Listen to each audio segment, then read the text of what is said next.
Bonjour. Alors, dans cette présentation, on va s'intéresser à ce qu'on appelle l'injection de code. Donc, on va tourner un peu notre regard du côté de ce que ferait un hacker, disons, dans un contexte d'un programme Python, par exemple. OK, mais ça s'applique à peu près tout ce que vous trouvez sur le web.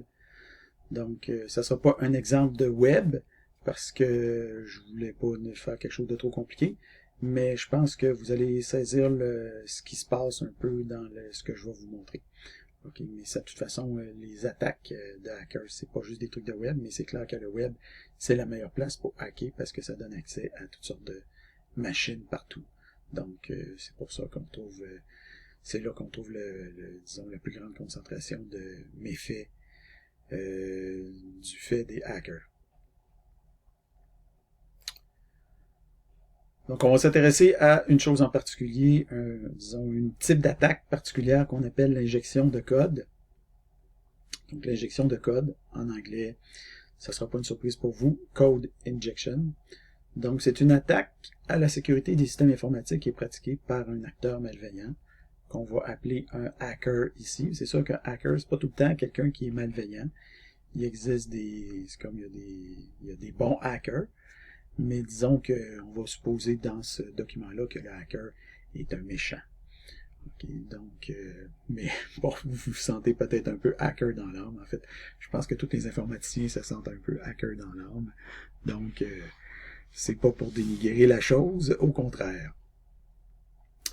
Donc, l'idée, c'est ici de faire exécuter du code malveillant par le programme ciblé à l'insu ou au dépend des intentions des développeurs du programme. Donc, vous codez un programme, vous le rendez public ou accessible, et vous vous dites, ben là, les utilisateurs vont s'en servir de telle et telle et telle manière, mais finalement, un hacker arrive, puis lui, il décide de s'en servir pour exploiter les failles de sécurité qu'il y a dans votre programme. Donc, nous, on va voir comment un hacker, dans le contexte du programme PyVal qu'on a codé précédemment, dans le cadre de ce programme-là, comment un hacker pourrait exploiter ce programme-là pour prendre le contrôle de notre machine. Évidemment, vous, quand vous exécutez, en tout cas, on va en parler un peu plus loin. Donc, pour pratiquer l'injection de code, il faut trouver une faille de sécurité dans le programme dont on veut se servir pour hacker le système informatique qui est ciblé. La fonction d'évaluation de code ou les fonctions d'évaluation de code comme eval que vous retrouvez en Python, en JavaScript, en PHP et dans de nombreux autres langages de script, comme par exemple Perl ou etc., Perl ou Ruby ou etc. C'est évidemment des cibles faciles comme on va pouvoir le voir sous peu. Et on ne parle pas des langages de script comme le Bash ou CMD qui, eux, en fait, sont continuellement en train d'évaluer leur code et qui sont eux-mêmes des évaluateurs permanents de code. Donc, vous pouvez garrocher à peu près n'importe quoi là-dedans pour faire à peu près n'importe quoi.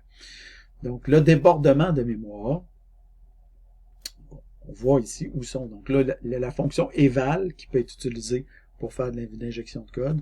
Une autre manière qui est couramment utilisée par les hackers une autre faille qui est couramment utilisée par les hackers pour faire de l'injection de code, c'est les débordements de mémoire tampon qu'on appelle buffer overflow dans le jargon. Donc ça, c'est utilisé principalement avec les langages qui ne détectent pas les exceptions. Par exemple, qui ne vont pas détecter les exceptions de type index out of range comme vous avez en C# ou en Python. Donc, ces langages-là, essentiellement, c'est le langage C et le langage C++. Donc, ces langages-là, quand vous avez un array, puis vous essayez d'accéder à un indice qui est au-delà de la taille de l'array, ben, vous n'allez pas provoquer un index out of range overflow, ou un index out of range exception, pardon. Vous allez tout simplement, si jamais vous écrivez quelque chose à cet emplacement-là, ben ça va tout simplement écrire en mémoire à cet emplacement-là, et vous allez corrompre votre programme. Okay? Donc, évidemment, dans votre programme, en général, vous avez la façon dont le programme fonctionne, c'est peu probable que ça arrive, en principe, mais évidemment, les hackers, eux autres, essaient toujours de provoquer vos programmes sur les limites, puis finalement, ils vont découvrir quand se produisent ces overflows-là, puis ils vont s'arranger pour qu'il y ait du code qui s'écrive à ce moment-là, puis qu'après ça, ce code-là soit rappelé d'une manière ou d'une autre. Et à ce moment-là, le code va être exécuté. Donc, c'est un peu plus compliqué, évidemment, que d'exploiter des failles d'évaluation, comme dans les langages de script, comme Python, JavaScript, PHP, etc. Donc, c'est plus compliqué d'exploiter des buffer overflow parce qu'il faut des compétences en langage machine, puis, disons, il faut faire beaucoup d'essais, d'erreurs, tout ça, mais c'est des failles de sécurité qui sont excessivement dommageables parce que souvent, c'est des failles de sécurité qui sont au niveau des systèmes d'exploitation ou des librairies qui sont utilisées pour faire de la communication, donc même de l'encryption, des choses comme ça. Donc, c'est ça, c'est les pires failles de sécurité souvent parce qu'ils sont à grande échelle à ce moment-là. Enfin, dans le domaine des bases de données, les données utilisateurs qui ne sont pas assainies, donc en anglais sanitized, peuvent introduire du code malveillant dans des requêtes SQL.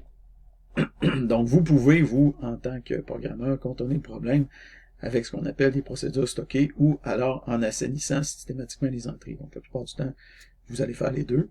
Donc, mais les développeurs qui ne sont pas professionnels vont souvent oublier de le faire, ce qui fait que vous allez vous ramasser avec une potentielle brèche de sécurité à ce niveau-là. Donc, à ce moment-là, la personne ne peut pas nécessairement, disons, accéder à... en fait, elle va pouvoir accéder à la base de données, donc à recouvrer des données présumément masquées, etc. Donc, évidemment, c'est pas souhaitable. Donc, ça, c'est trois, disons, méthodes possibles de faire l'injection de code. Trois failles de sécurité possibles. Donc, nous, dans ce document-là, on va s'intéresser à comment on peut attaquer PyVal avec une injection de code. Après ça, on va voir comment on pourrait protéger PyVal pour empêcher qu'il y ait une injection de code. Finalement, on va voir un autre type d'attaque, mais en fait, c'est une attaque aussi par injection de code, mais avec un objectif différent de l'injection, disons, classique de code. L'objectif dans le code de cette autre forme d'attaque-là, c'est ce qu'on appelle le déni de service. On va voir comment ça fonctionne. Et finalement, on va faire une conclusion.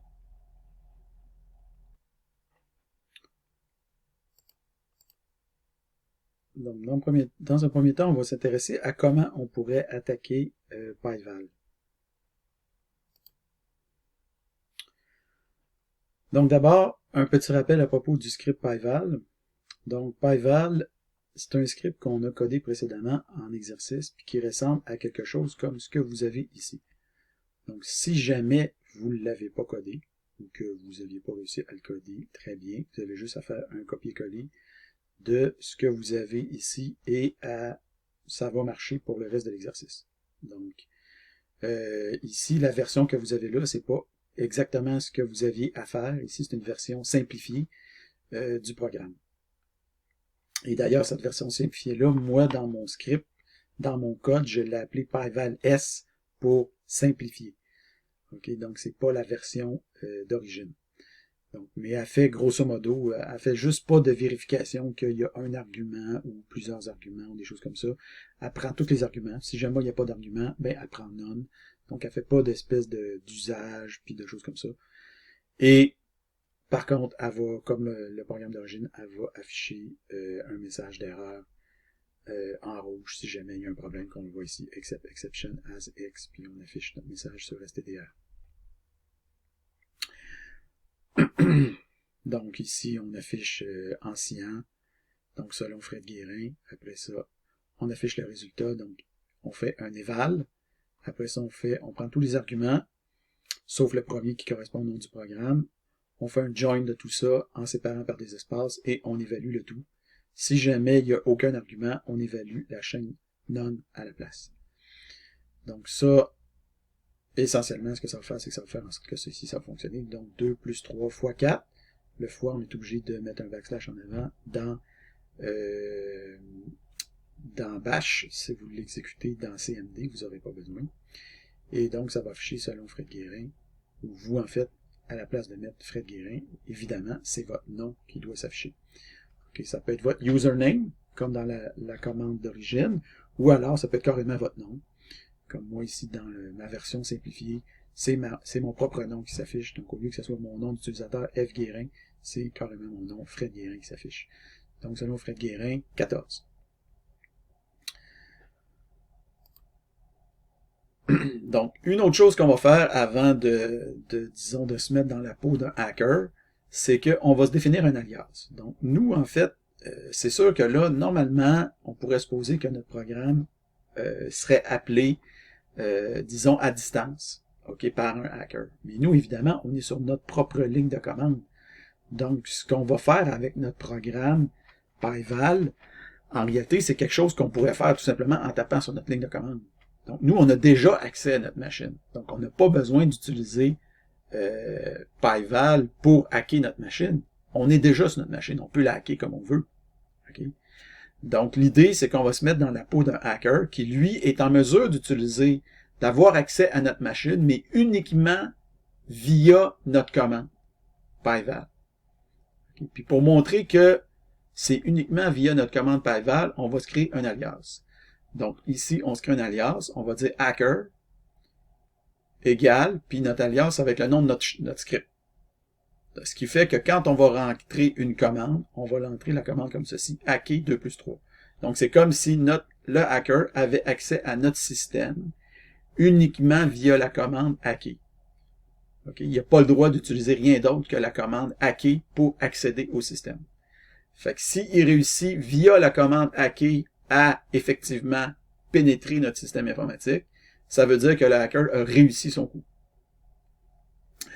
Donc, on aurait pu créer une page web, par exemple, avec un champ, un formulaire, avec un champ, puis après ça, faire en sorte que quand on clique sur le formulaire, le champ, ça serait l'expression à évaluer. Le formulaire appelle notre script, puis le retour de notre script est renvoyé au formulaire. Donc, on aurait pu faire ça. J'estime que ça aurait peut-être rajouté je sais pas, en tout cas, moi, ça m'aurait rajouté peut-être un peu de temps à faire, puis ça m'aurait rajouté aussi quelques diapositives pour que vous le fassiez. Peut-être ça aurait été plus contextualisé pour que vous saisissiez un peu c'est quoi la game qui est en train de jouer ici. Mais je pense qu'avec ça, ici, avec la commande hacker, vous allez comprendre. En fait, si jamais vous ne saisissez pas, vous me le direz, peut-être dans les commentaires ou je sais pas.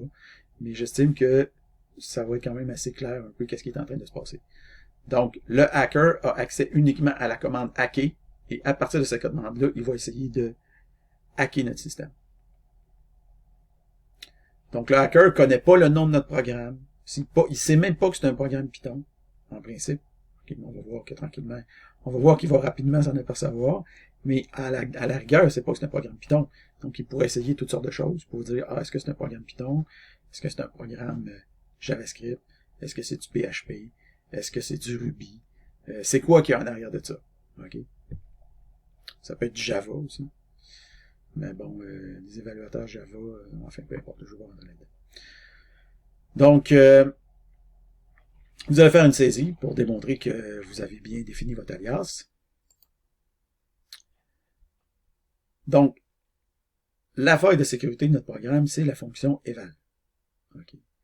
Donc, comme on le dit ici, évidemment, notre script n'est pas vraiment dangereux dans la mesure où vous pouvez vous-même avoir accès à votre ligne de commande. Mais si on suppose que le hacker y avait accès à ce script-là via le web, par exemple, ben là, vous seriez dans la M.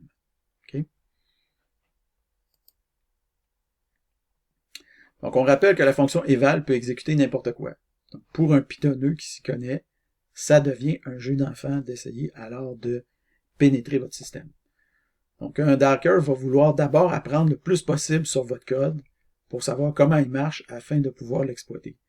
Donc, à ce titre, certaines fonctions Python sont des mines d'or, notamment les fonctions locals et globals. Donc, la première angle d'attaque que pourrait utiliser un hacker, c'est d'essayer d'exécuter la fonction locals, de faire exécuter la fonction locals par votre évaluateur. Donc ici, vous voyez le hacker, au lieu d'entrer une expression comme 2 plus 3 ou square root de 4, ce que vous pensez que l'utilisateur va faire sur votre programme, ben, c'est pas ça qui se passe. Le hacker, tout simplement, lui décide de rentrer la fonction locals pour aller voir ce qui se passe. Donc, locals retourne rien. Par contre, ensuite, il va utiliser la fonction globals, et là, pouf, il y a des choses qui vont apparaître. OK?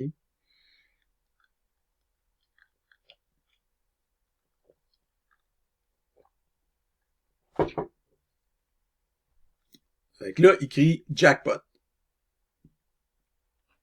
Donc, parce que dans Globals, il va pouvoir détecter ce qu'il va pouvoir, il va réussir à avoir un aperçu de c'est quoi les armes dont il dispose pour pouvoir aller plus loin dans son hack. Donc, vous allez faire une saisie de ça ici, mais évidemment, vous n'allez pas le faire à la sortie de Globals au complet parce que vous allez voir, c'est assez volumineux. Donc, vous avez juste à faire les 3-4 premières lignes pour me montrer que ça a bien sorti. Là, le Hackers, lui, bon, tout ça, c'est un peu difficile à débroussailler. Fait que lui, il va essayer de mettre de l'ordre un peu là-dedans. Donc, il va utiliser la fonction keys. Parce que la fonction global, c'est un dictionnaire qui comprend toutes les fonctions et les variables globales dans votre système. Donc, le hacker, il pourrait, en utilisant la fonction keys, il va se concentrer uniquement sur les noms disponibles. Comme ça, il n'y a pas besoin de voir les définitions, puis il n'y a pas besoin d'avoir une sortie qui est immense. Donc, vous voyez ici la sortie, en faisant globals.keys, on voit ici tout ce qui est disponible pour le hacker. Donc, parmi ce qui est disponible, là, évidemment, il va voir les fonctions mathématiques qu'on a injectées dans notre code avec from math import étoile, mais il n'y a pas juste ça qu'il y a là-dedans. Il va avoir, par exemple, main. Là, il envoie en main, il va dire, ah, tiens, il y a une fonction main ici. Il va voir doc, il va dire, ah, il y a de la documentation disponible. Il va voir file, ah, il y a un fichier disponible. Puis il va voir built-ins, il va dire, ah, il y a des built-ins qui sont disponibles, qui ça, je peux accéder. Donc là, il va commencer à triper, là. En voyant ça, il va dire, ah, ah, ah, ah, ah, ah, ah, ah, ça devrait pas être là. Donc, vous allez faire votre exécution pour keys. Évidemment, vous n'allez pas mettre les mises en évidence que j'ai mis ici en plus. Vous avez juste à faire à montrer la sortie du programme. Donc là, le hacker va dire, ah, tiens, on va aller voir c'est quoi la doc. Donc là, il va exécuter, il va aller voir c'est quoi qu'il y a dans la variable doc. Et pouf, il va voir le document, la documentation de votre script, programme pour évaluer une expression Python, version simplifiée, par Frédéric Guérin. Il dit, wow, cool, j'ai accès à la documentation du programme. Parfait, continuons pour voir si on ne peut pas aller chercher d'autres choses d'intéressantes. Là, le hacker se doute évidemment que main, c'est quelque chose d'important. Fait qu'il va commencer par aller voir main.doc pour aller voir la documentation de la fonction, si par hasard il y en a une. Puisque vous êtes un bon élève, que vous faites les choses comme il faut, il va avoir effectivement une documentation et ça va être écrit fonction principale. Bon, on ne peut pas nécessairement en tirer grand-chose, mais il sait au moins que c'est la fonction principale. Ensuite de ça, plus que ça, il peut exécuter la fonction main directement pour voir ce qui se passe et il s'aperçoit que la fonction main cause une erreur de récursivité, en fait un stack overflow. Et suite à ça, il comprend qu'il y a une fonction d'évaluation. La fonction d'évaluation se retrouve dans la fonction main, puisque la fonction main s'est appelée elle-même, ce qui a causé un stack overflow. Donc il commence à comprendre des choses sur votre code. Vous allez faire une saisie d'exécution. Ensuite, le hacker va se retourner vers les built-ins. Il va dire, ah, mais les built-ins, qu'est-ce que j'ai là-dedans de disponible? Fait que là, il va exécuter ce que vous avez ici. Ici, c'est une liste par compréhension qu'on appelle en Python. On n'avait pas encore vraiment vu ça, mais je vous l'introduis quand même ici, sans entrer dans les détails.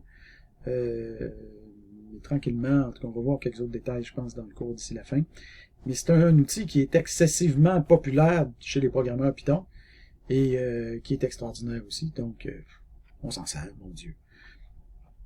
Donc, ça permet de créer une book for dans une liste pour partir d'une liste puis créer une autre liste, essentiellement. Donc ici, par exemple, dans les built-ins, on va faire un dir des built-ins pour aller chercher le nom de tout ce qui se retrouve dans les built-ins. Donc dir built-in, ça va chercher tout ce qu'il y a dans les built-ins. Et après ça, pour chacun de ces built-ins-là, donc for i in dir built-in, donc pour chacun des i dans dir built-in, si le i en question est quelque chose en minuscule, parce qu'on veut pas les majuscules puis tout ça, parce que sinon ça serait un peu trop long, donc on veut se concentrer sur le principal, donc on va juste chercher qu'est-ce qui est minuscule. Donc, en se concentrant sur ce qui est minuscule, on va sortir, donc pour chaque i dans les built-in, si i est minuscule, alors on le met dans notre array. Et on affiche l'array en question, évidemment, parce que notre eval va évaluer cette affaire-là. Donc, lui, il va voir ici que ce qui va s'afficher, il va s'afficher l'ensemble des méthodes et des fonctions ou des trucs qui peuvent être disponibles dans son armada de hacker. Donc, lui, il va voir, entre autres, des choses très intéressantes là-dedans. Il va voir la fonction eval. Il se doute, bien entendu, qu'il est en train de se faire évaluer. Mais il pourrait se dire, ah tiens, si jamais la fonction a des protections, des choses comme ça, je pourrais utiliser l'éval que je vois là. Il peut aussi utiliser une fonction exec. On ne va pas voir tout de suite qu'est-ce qu'a fait cette fonction-là, mais dans la prochaine section, on va voir c'est une fonction extrêmement puissante. En fait, elle est encore plus puissante que eval. Il y a la fonction globals qui a déjà utilisé au départ. C'est celle-là qu'il a utilisée pour voir qu'est-ce qu'il y avait de disponible. Donc, c'était la première fonction qu'il a utilisée pour attaquer. Et il y a une autre fonction open ici qu'on va voir qu'on peut utiliser pour attaquer de manière substantielle, comme vous allez pouvoir vous en rendre compte dans les prochaines diapos. Donc, vous allez faire une saisie comme à la diapo précédente, sans les mises en évidence, bien entendu. Finalement, le hacker, on se rappelle qu'il avait vu le file. Hein, il avait vu le file, pas dans les built-ins, mais il avait vu le files. Ici, il avait vu le file. Fait que là, il se dit file, hein, c'est quoi ce file? Fait que là, il s'en va voir c'est quoi file, puis il dit hacker file. Et pouf, il apparaît le nom du script. Et là il commence à je connais le nom du script. Ah, ah, ah, ah, ah, ah. Là, il commence à triper. Sérieux. Hein? Alors, qu'est-ce qu'il fait? Il va utiliser votre fonction open, qui était disponible dans les built-in. Il va ouvrir votre fichier en mode lecture, puis il va faire un read. Et qu'est-ce qui va se passer? Votre fichier de code va s'afficher entièrement à l'écran. Alors, le hacker vient d'avoir accès à votre script. Il sait exactement qu'est-ce que vous faites dans votre programme. Alors, il peut, à partir de là, décider de l'exploiter exactement comme il veut. Donc, vous êtes cuit. Vous allez faire la saisie. Et vous allez, bon, ici c'est marqué versionner au besoin. Donc, si vous avez utilisé votre PyVal d'origine, vous n'avez pas besoin de faire un Git, mais si jamais vous avez utilisé le PyVal simplifié que j'ai donné au début de la section, ben vous allez utiliser Git à ce moment-là.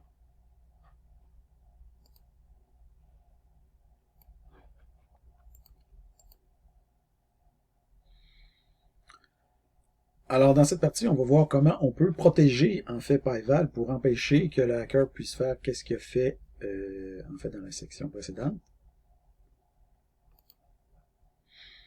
Donc, si jamais vous consultez la documentation d'Eval, vous allez vous rendre compte qu'il existe des arguments supplémentaires qui vous permettent de contrôler l'environnement dans lequel le code doit être évalué. Donc, par défaut, cet environnement-là, c'est le même que celui de votre programme. C'est ce qui a permis tantôt au hacker d'aller fouiller dans ce qui se passe dans votre programme. C'est que vous n'avez pas, dans la fonction eval, on n'a pas restreint l'environnement dans lequel l'évaluation s'effectue.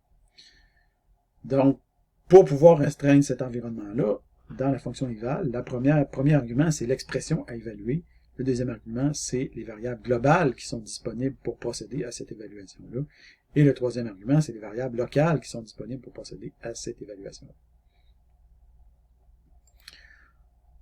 Donc, nous, en fait, ce qu'on veut faire dans un premier temps, c'est réduire à néant les variables globales et les variables locales. Donc, on va se définir une constante, globals, qui est l'ensemble vide, et locals, qui est l'ensemble vide, ou si vous préférez, le dictionnaire vide, et locals, qui est le dictionnaire vide. Donc, à partir de ce moment-là, on va procéder à l'évaluation, mais de telle sorte que les variables globales, l'environnement global qu'on va utiliser, c'est rien, puis l'environnement local qu'on va utiliser, c'est rien. Donc, voici ce qui va se passer dans notre fonctionnement à partir de là, c'est que le hacker va essayer, bon, d'abord, s'il veut, il peut calculer 2 plus 4, ça va donner 6. Il peut faire 2 plus pi, pouf, ça marche plus, parce que pi, ça faisait partie des globals, puis là, les globals sont rendus vides. Fait que pi est plus là. Mais, en contrepartie, s'il fait locals.keys, puis il va voir qu'est-ce qu'il y a dans les variables locales, il va voir qu'il n'y a plus rien. Puis s'il fait globals.keys, il va voir que la seule chose qui reste, c'est les built-ins. tout le reste, le file, tous les autres built-ins qu'on avait, sont plus là. La seule chose qui reste, c'est les built-ins. Donc, ça ici, le fait que les opérations mathématiques soient encore disponibles, c'est bon, parce que nous autres, c'est ça qu'on veut. Le fait que Pi soit plus disponible, ça, c'est pas bon, parce que nous, on veut que Pi soit accessible. Après ça, le fait que les variables locales soient... Ils étaient déjà pas disponibles, mais on sait jamais, ça se peut qu'il y en ait. Donc, le fait qu'il n'y ait aucune variable locale, c'est excellent, c'est ce qu'on veut. Mais le fait qu'il reste les built-in accessibles, ça, on n'est pas content. OK, on n'est vraiment pas content. On va voir pourquoi. Je vais faire une saisie. Donc, pourquoi les built-in sont bad? On l'a déjà vu avant. C'est qu'il y a la fonction eval, il y a la fonction exec, il y a la fonction globals, puis il y a la fonction open. Donc, globals permet d'en apprendre plus sur qu'est-ce qui est disponible. Puis eval, puis exec, c'est des fonctions qui permettent éminemment de faire du hacking. Et open aussi permet d'ouvrir toutes sortes de fichiers ou n'importe quoi. Donc, ça aussi, c'est une catastrophe d'avoir ça de disponible pour le hacker potentiel. Donc, nous, ce qu'on va faire par rapport à ça, bon, ici, on montre comment, par exemple, le hacker pourrait faire une attaque avec la commande exec, qui est la commande la plus destructrice que vous pouvez utiliser. Donc ici, l'exec, qu'est-ce qu'il fait, le hacker? Il va faire un exec, il va faire un import OS, donc il va aller importer le module OS. Vu que c'est du code Python, on n'a pas le choix de mettre un \n pour faire un retour de ligne. Donc il fait un import OS, puis ensuite de ça, il fait un system call.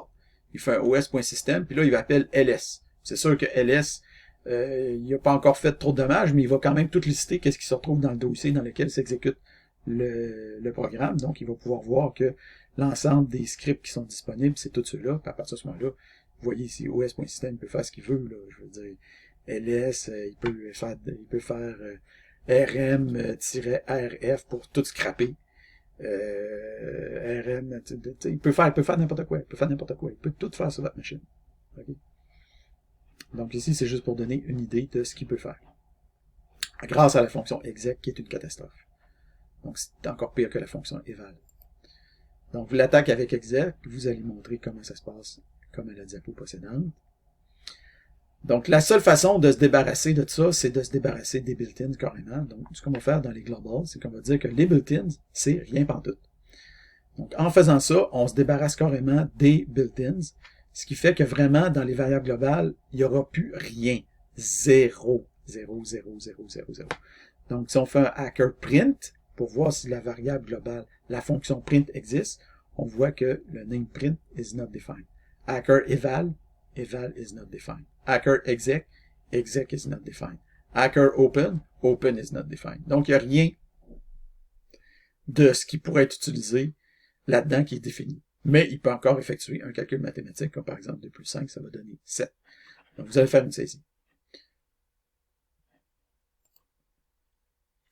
Mais, évidemment, vous comprenez que les hackers sont, sont ratoureux. Hein? Fait que là, le hacker va chercher sur Internet, va dire, je suis pas mal sûr qu'il y a une faille de sécurité là-dedans. Le langage Python, il doit avoir une faille de sécurité. Comme de fait, il y en a une.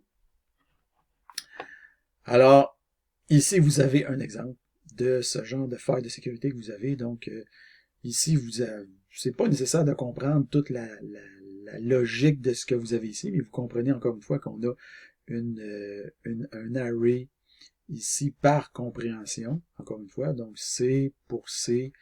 En fait, dans l'ensemble des... Parce que on n'a plus accès à aucune variable globale, mais on peut avoir accès à des objets qu'on crée littéralement. Donc ici, on crée littéralement un objet tuple. Puis après ça, on va chercher sa classe. Puis après ça, on va chercher sa base, qui est object. Puis après ça, on va chercher les subclasses de object. Et en faisant ça, on vient d'avoir accès à toutes les classes qui sont définies dans l'interpréteur Python. Donc à partir de là, on va chercher une classe qui s'appelle catch warnings. Et comme ça se peut qu'il y ait plusieurs résultats ici, on va prendre juste le premier. Donc on va prendre 0.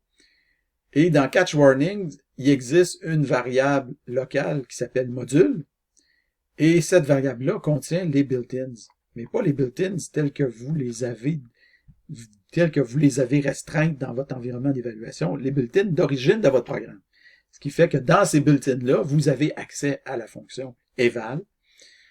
Évidemment, vous ne pouvez pas y avoir accès directement, vous y avez accès sous forme de string, comme ici, par exemple. Qu'est-ce qu'on fait? Au lieu d'utiliser la fonction eval, on utilise la fonction print, juste pour montrer que maintenant, on a accès aux variables, aux fonctions, aux built-ins de votre système, grâce à cette astuce-là.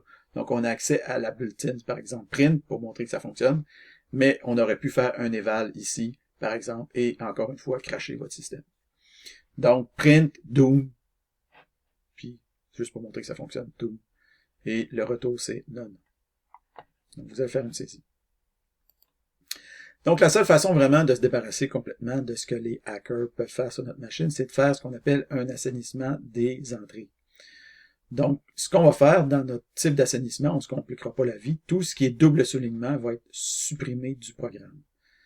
Par exemple, ici, si on fait un hacker file, ben, l'entrée file, on va supprimer de notre string d'évaluation, on va supprimer toutes les doubles underscore ou les doubles soulignements, ce qui fait qu'en supprimant ça, on va se retrouver avec hacker file, mais sans les doubles soulignements, ce qui va donner name file is not defined.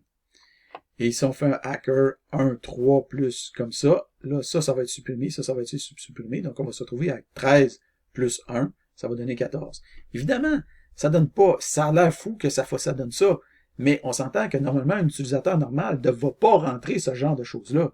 Donc, l'assainissement, la cible de l'assainissement, c'est pas l'utilisateur normal, c'est le hacker. On veut que le hacker puisse pas nous hacker. Fait qu'on s'en fout que ça donne n'importe quelle cochonnerie en termes de sortie. Je veux dire, le fait que la personne rentre 1-3, je veux dire, il n'y a personne qui va faire ça en temps normal dans notre programme. Il y a juste un hacker qui va essayer de faire ce genre d'affaires-là. Donc là, on voit qu'il n'y a pas de prise pour le hacker. Okay. Et si par contre, il utilise juste un tiret de soulignement, on voit que là, ça ne fonctionne pas dans ce cas-là. Là, ça veut dire le name 1 is not defined. Parce que quand il y a juste un soulignement, on le laisse. Ça en prend 2 de suite pour l'enlever. Okay. Donc, vous devez faire ça dans votre programme et vous allez faire une saisie pour que ça fonctionne. En passant, ici, vous voyez qu'il y a des doubles soulignements dans ce que le hack ici. Il y a un double soulignement, etc. Il y a plusieurs doubles soulignements. Donc, vous comprenez que cette commande-là pourrait absolument pas être entrée dans un contexte comme celui-là grâce à l'assainissement. Donc, maintenant que notre programme eval est protégé, on a un problème parce que là, on a un peu garoché le bébé avec l'eau, renvoyé le bébé avec l'eau du bain, comme on dit. C'est-à-dire que là, l'utilisateur ne peut plus utiliser aucune des fonctions mathématiques. Il ne peut plus rien faire. Il n'y a plus aucune fonction disponible. Il n'y a plus aucun symbole disponible. Pi, square root, power, etc. Il n'y a rien. Cosinus, sinus, il n'y a rien disponible. Donc, ce qu'il faut faire, c'est qu'il faut s'arranger pour que ces fonctions-là redeviennent disponibles à l'utilisateur. Donc, par exemple, si on fait un import math, on fait un dir math, on voit l'ensemble des fonctions qui sont définies dans le module mathématique. Donc, nous, on voudrait que l'utilisateur ait accès à toutes les fonctions ici, sauf peut-être celles qui avec des doubles underscores. Okay. Mais encore une fois, si celles avec des doubles underscores sont accessibles, de toute façon, le hacker ne pourra pas les utiliser parce que les entrées vont être assainies. Donc, même si ces fonctions-là deviennent disponibles, vont être indisponible pour le hacker.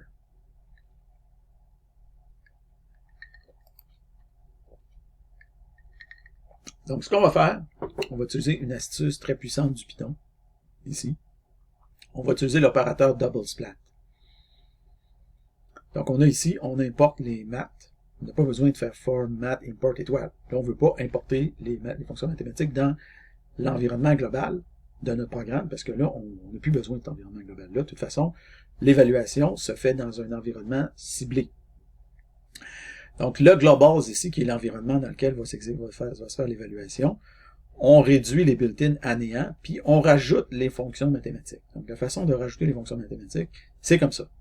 Donc, on prend le module math, on va chercher son dictionnaire qui définit, en fait, tout ce qui est défini dans le module math.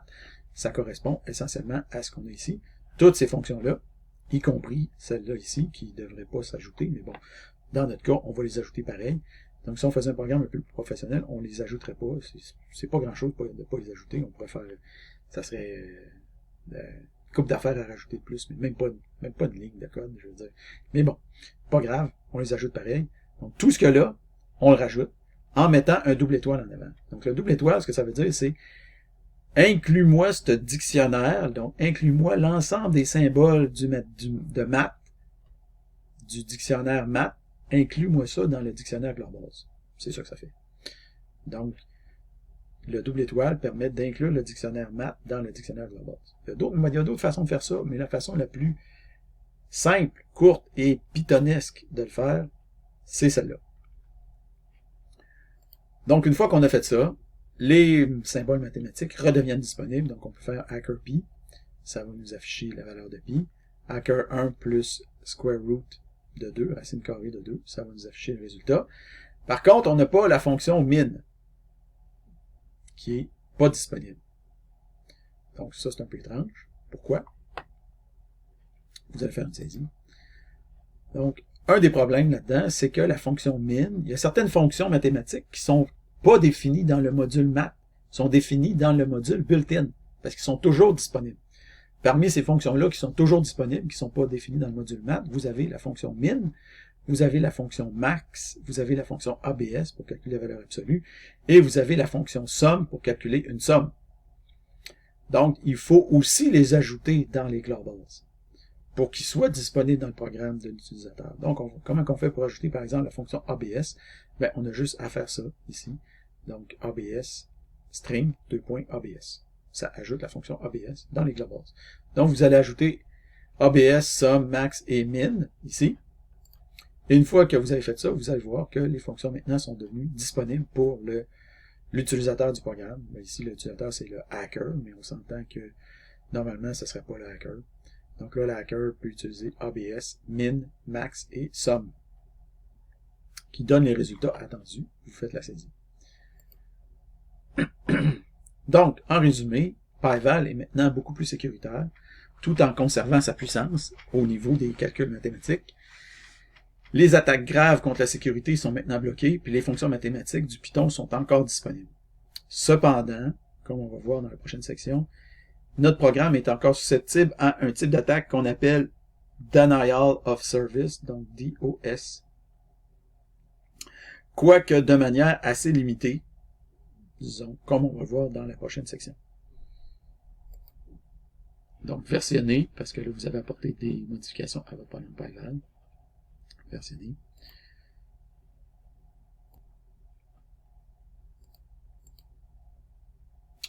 Donc, l'attaque par déni de service.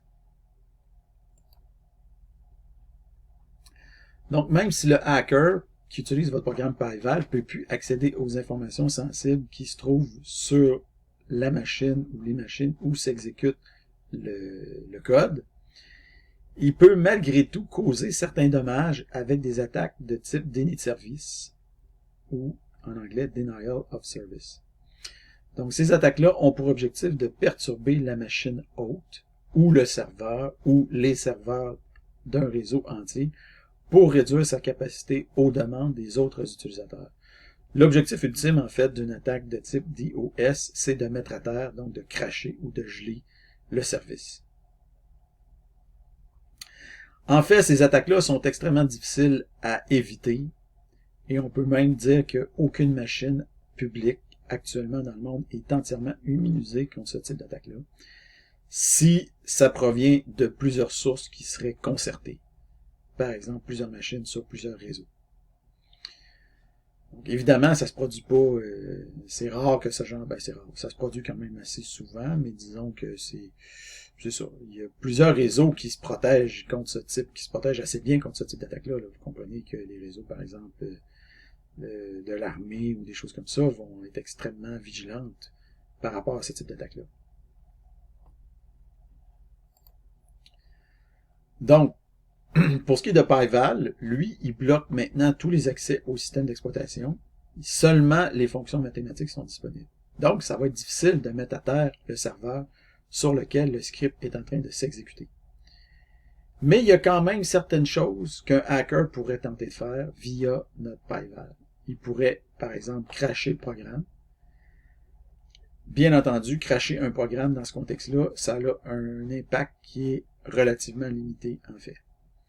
Il pourrait aussi, ce qui est peut-être une meilleure idée, tenter d'utiliser un maximum de ressources. Donc, quand on parle de ressources dans ce contexte-là, on parle de mémoire ou de temps.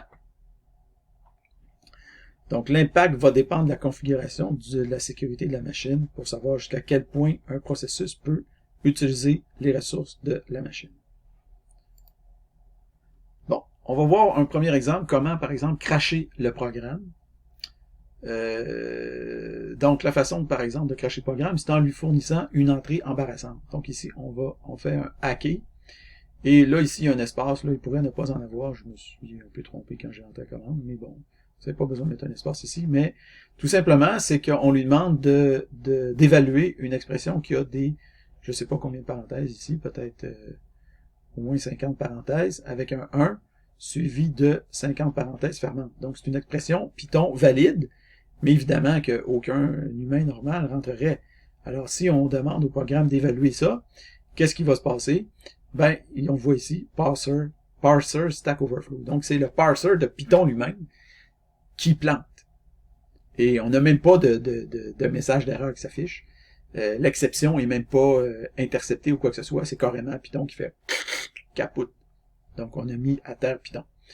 Mais, cette instance de Python-là, pas les autres instances. Okay? Donc, est-ce que c'est dramatique pour sur la machine en question? Probablement pas. Donc, c'est dramatique pour l'utilisateur qui est en train d'utiliser le programme, parce que ça vient de planter, mais c'est pas dramatique, probablement, pour la machine en question. Donc, il faut faire une saisie. Mais des fois, ça peut être intéressant. Des fois, c'est dramatique. Donc, des fois, si vous réussissez à mettre à terre un programme, vous le faites planter, ça peut avoir des répercussions graves. Mais dans le cas ici d'une simple évaluation en Python, les répercussions sont négligeables. Mais c'est juste pour vous montrer qu'on peut le faire.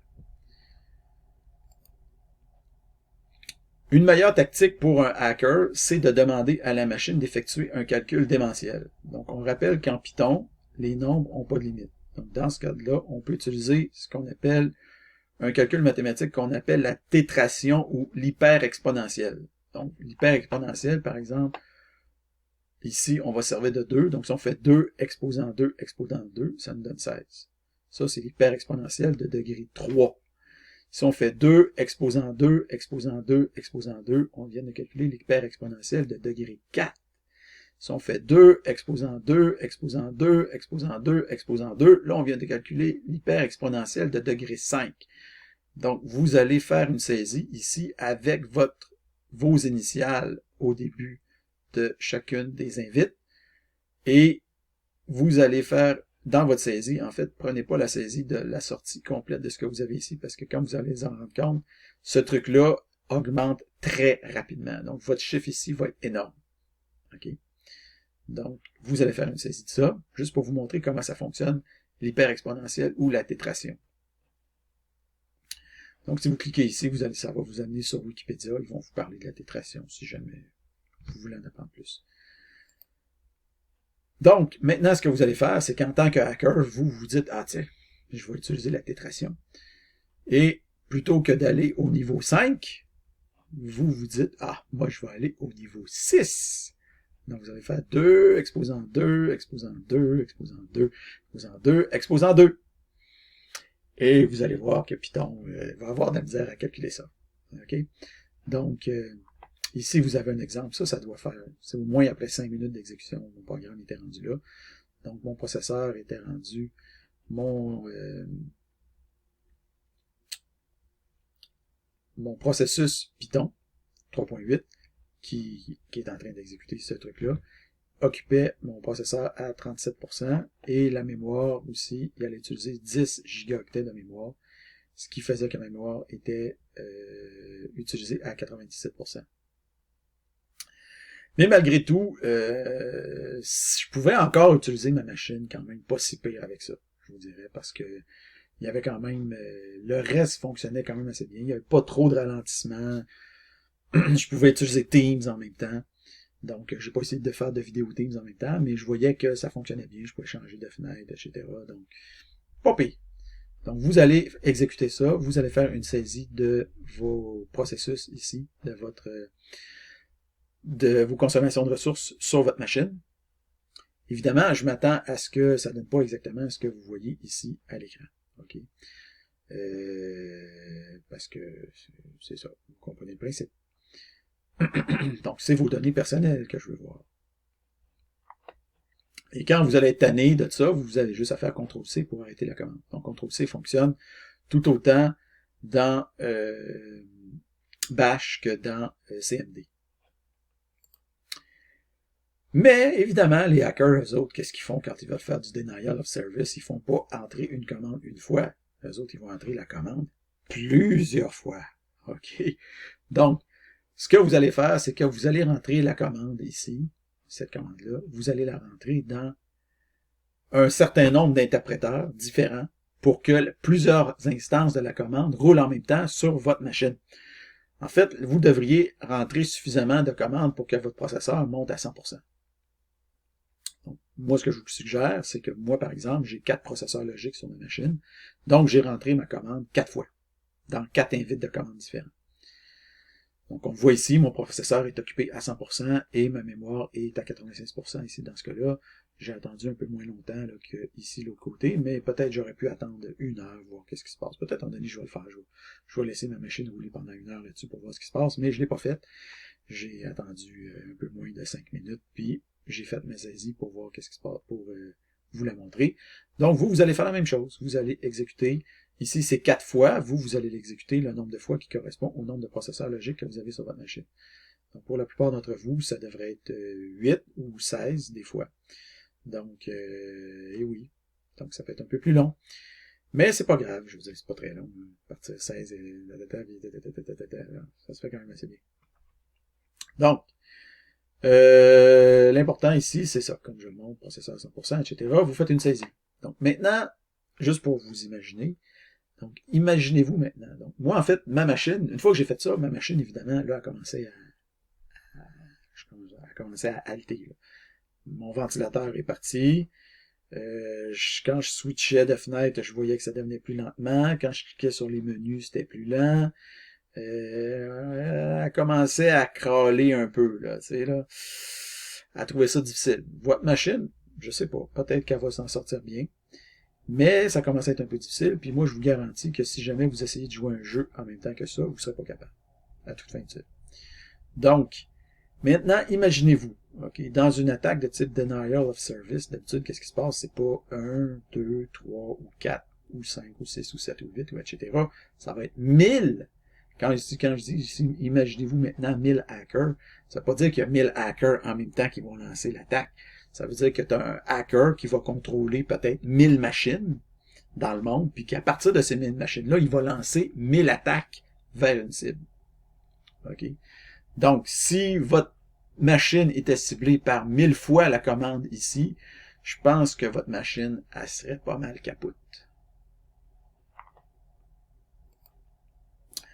Donc, pour éviter ce genre de situation, on peut limiter les ressources processeurs et mémoire allouables à chacun des processus au niveau de la configuration du système d'exploitation. Notre programme Python pourrait aussi lui-même limiter son propre temps d'exécution. Donc, un des problèmes ici, c'est que le temps d'exécution n'est pas limité. Donc, notre programme roule tout le temps, puis en fait, il peut polluer. Je veux dire, le hacker pourrait exécuter, et notre programme finirait par être saturé. Donc, notre machine finirait par être saturée. Donc, l'idée ici, ça serait de faire en sorte que la réponse doit être fournie, par exemple, à l'intérieur de 1 seconde. Sinon, le programme fait schlack, il se suicide. Okay? Donc, pour ça, il faudrait faire la programmation multiprocessus, puis on va voir, je pense qu'on va voir d'ici la fin comment faire ça.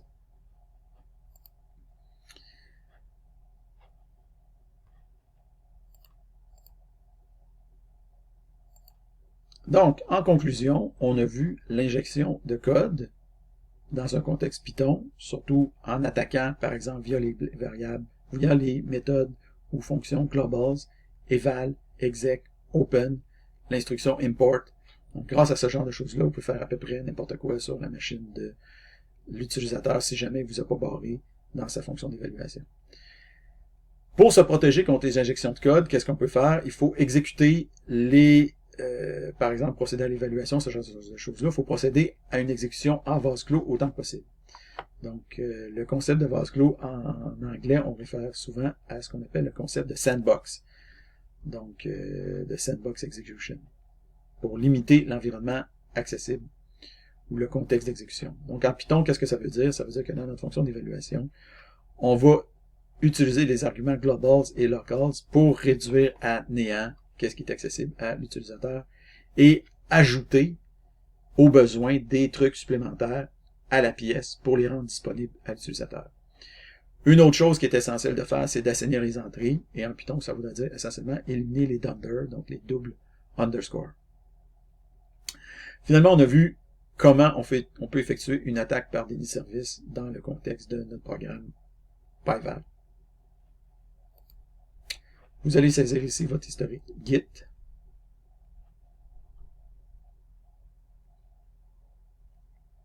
Ça, c'est pour valider ce que vous avez fait.